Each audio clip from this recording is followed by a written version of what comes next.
Hello and welcome to the channel. If you haven't done so already, make sure to like and subscribe. I really appreciate it so much.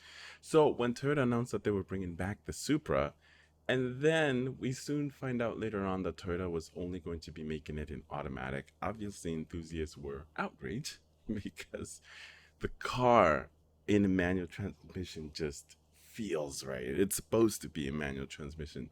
So after enthusiasts have made have made a complaint and let Toyota know how we feel, Toyota decided to, or should I say, reluctantly decided to make a GR Supra in a manual transmission. And guess what? It's selling literally 50% of sold GR Supras were manual transmission. Here it is. I got the article right here. I'll put it up for you guys. So here it is the article. Nearly half of 2023 Toyota GR Supra buyers opted for manual transmission. And this is the the best takeaway here is the very end of the article. We actually drove an automatic Supra.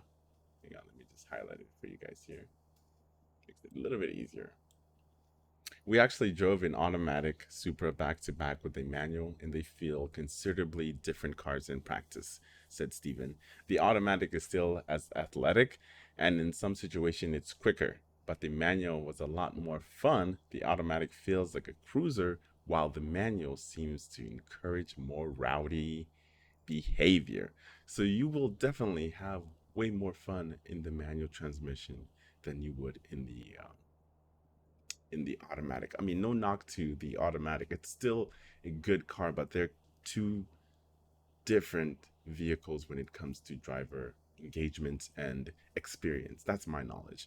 Like when I drive a manual transmission, I'm more engaged in the car, the experience, the shifting, all that good stuff. Like I'm engaged into the whole thing, especially if I'm just having a little bit of fun and doing a little bit of spirited driving, if you know what I mean. But yeah, in my opinion, manuals still we still need manuals. It's still fun to drive, and I'm glad that Toyota still hasn't given up on manual transmission vehicles, and Honda hasn't given up on it yet. There's a couple of different manufacturers that are still making manual transmission, but most automakers are trying to kind of get away from the manual transmission, especially here in the States. In European, it's completely different. They have manual transmission in ambulances, which is crazy. They have police cars, ambulances. The only one that I have not seen is a fire truck, but majority of their vehicles for the European market are manual transmission. But what does it tell you? I guess in America we're just lazy.